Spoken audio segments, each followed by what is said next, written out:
Hello दोस्तों, आप सबका मेरे चैनल में एक बार फिर से स्वागत है। और आप सभी को राम राम। मुझे उम्मीद है आप लोग बहुत अच्छे से होंगे अपने घर में अपने फैमिली के साथ। आप लोगों को मैंने पहले ही बता दिया था कि मेरे घर में भागवत होने वाली है और मैं ब्यास गद्दी के पास खड़ी हूँ। वहाँ पर भगवान जी के दर्शन करने गई थी और मुझे आप लोगों को भी दिखाना था। सब कुछ बात करते हुए सोचते हुए मैं वहाँ से निकली। मुझे बहुत कुछ दिखाना है आप लोगों को, बहुत सी चीज़ें हैं जो मैं दिखा नहीं पा रही थी। थोड़ा बहुत भावुक पल हो जाती हूँ मैं इन सब चीज़ों से, क्योंकि वहाँ पर मेरे बाबा जी के साथ साथ मनीष जी की भी तस्वीर रखी हुई है, तो अच्छा नहीं लगता मुझे। लेकिन फिर भी मुझे आप लोगों से दिखाना है, क्योंकि आप लोग मेरी फैमिली जैसे हो और भगवान सब पर कृपा करें।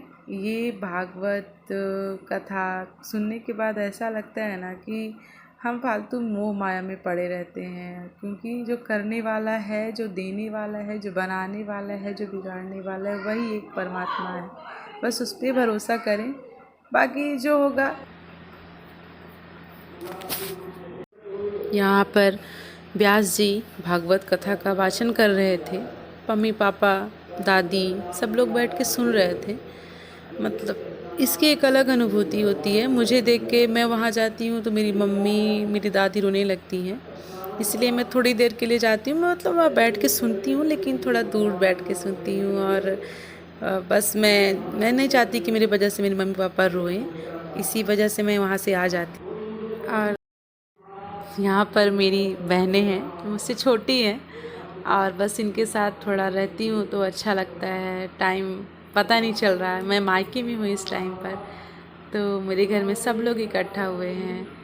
मैं इनके साथ रहना, टाइम बिताना, तो मैं हंसती रहती हूँ। हंसने में अपना टाइम, हंसने में, इन लोग बात करने में। मेरा भतीजा है मेरा, उसका बेटा जो मेरी बहन है, वो इन्हीं के साथ अपना टाइम बिता देती हूँ। मुझे अच्छा लगता है।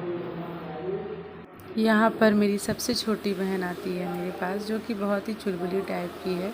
और आप लोगों को पता है जो छोटे होते हैं वो ज़्यादा ही चुलबुले होते हैं। और इन लोगों के साथ रहते हुए मैं अपने आप को मैं अच्छा महसूस करती हूँ।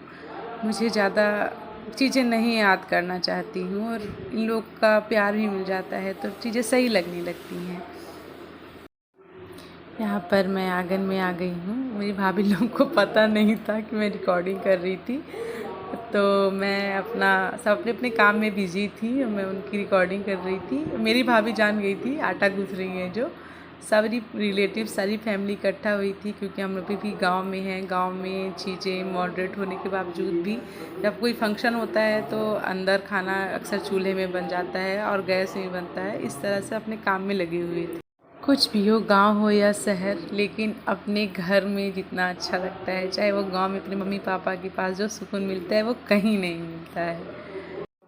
यहाँ पर मैं अपने सबसे छोटी भाभी के रूम में आई थी। वो अपने फ़ोन में बिज़ी हुई थी, लेकिन बहुत ही क्यूट है। मेरी फैमिली बहुत क्यूट है, सब बहुत अच्छे हैं।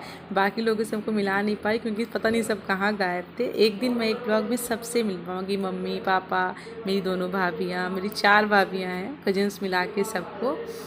लेकिन इनका बेटा बहुत ही प्यारा सा है, क्यूट सा, एकदम वाइट जैसे मैदा होता है ना। उसकी मम्मी भी बहुत ही ज़्यादा गोरी है।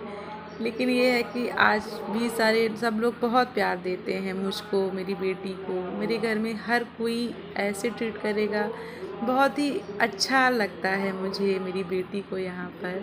मेरा भतीजा इतना क्यूट क्यूट सा है।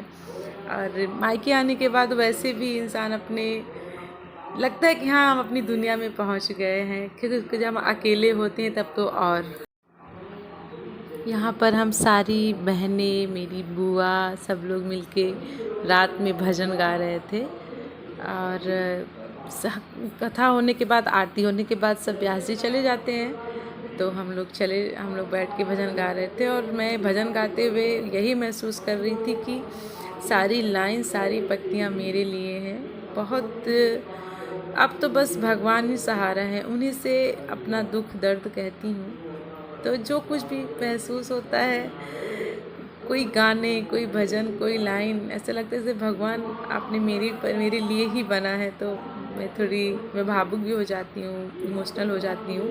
इसलिए मैं ज़्यादा गा नहीं रही थी, मेरी बहनें फ़ोर्स करने लगी, तो मैंने अपनी व्यथा, अपना दुख दर्द भजन के माध्यम से भगवान के सामने पेश किया। और बस अब वही मेरी ज़िंदगी का सहारा है, मेरी बेटी, मेरे माता पिता, मेरे भगवान, यही चल रही है ज़िंदगी, उन्हीं के भरोसे है।